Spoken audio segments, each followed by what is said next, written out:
Hello friend, this is Anuj Tiwari, advocate high court Jharkhand Ranchi.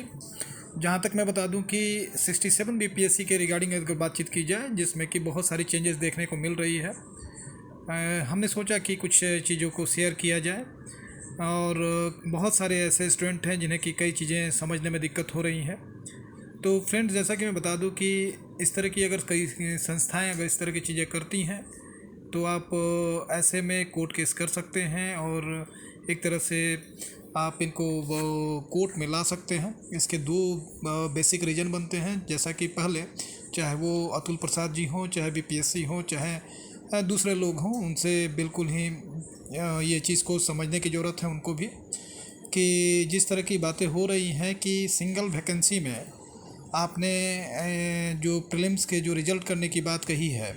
वो दो part में डिवीज़न कर दिया है और सिंगल वैकेंसी को एक तरह से दो वैकेंसी के तौर पे इन्होंने डिवाइड किया है। फर्स्ट पार्ट में या फर्स्ट शिफ्ट की अगर बातचीत की जाए तो उसमें से आधे कैंडिडेट्स का सिलेक्शन किया जाएगा जो कि प्रीलिम्स में जो क्वालिफाई करेंगे, आधे कैंडिडेट्स फर्स्ट शिफ्ट से लिए जाएंगे और आधे कैंडिडेट्स सेकंड शिफ्ट से लिए जाएंगे। तो पहली चीज़ कि ये डिसाइड करना कि 5000 to 4000 जो कैंडिडेट होंगे इक्वली शिफ्ट फर्स्ट से निकल के आएंगे और दूसरे जो 4000 स्टूडेंट होंगे वो शिफ्ट बी से निकल के आएंगे या सेकंड से निकल के आएंगे,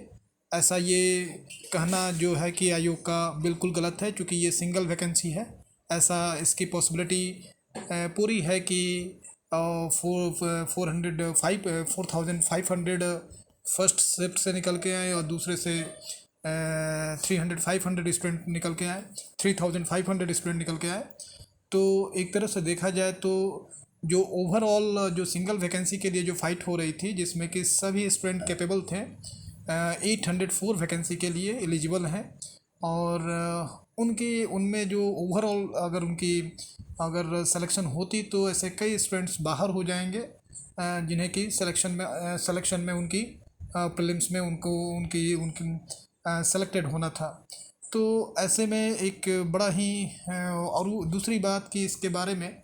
पूर्व से ना तो इनके एग्ज़ाम का इस तरह का पैटर्न रहा है और कोर्ट में डेफिनेटली आपको रीट फाइल करना चाहिए और इस तरह से वो चेंज नहीं कर सकते हैं। इसको मेजर चेंज या बेसिक चेंज ही कहा जाएगा, क्योंकि जो पैटर्न थी उसको वो दो शिफ्ट में नहीं ला सकते हैं और ये उनको समझ में आना भी चाहिए। दूसरी चीज़ अगर बोली जाए कि और जो नेक्स्ट जो परसेंटाइल को इंट्रोड्यूस करने की बात कही गई है, तो परसेंटाइल का सीधा सा मेथड है कि वो फर्स्ट शिफ्ट में ये डिसाइड करेंगे कि कितने जो कैंडिडेट्स हैं, जैसे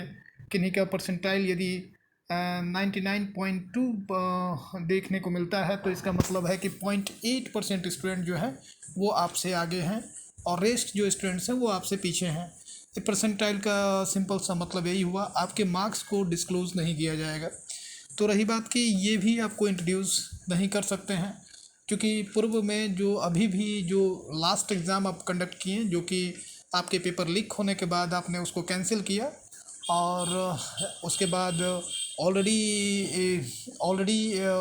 इस पे केस जो है वो प्रोसीडिंग में है।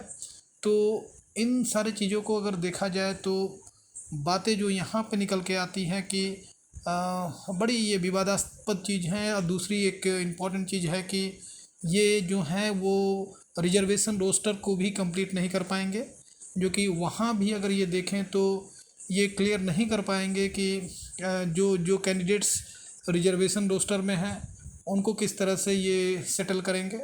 तो कुल मिला जुला के इस वैकेंसी को लेके देखें तो अभी भी इस आयोग के इस नोटिस के बाद भी आप चाहें तो पटना हाई कोर्ट में रीट फाइल कर सकते हैं, क्योंकि इन्होंने अपने वैकेंसी के अगेंस्ट में काम किया है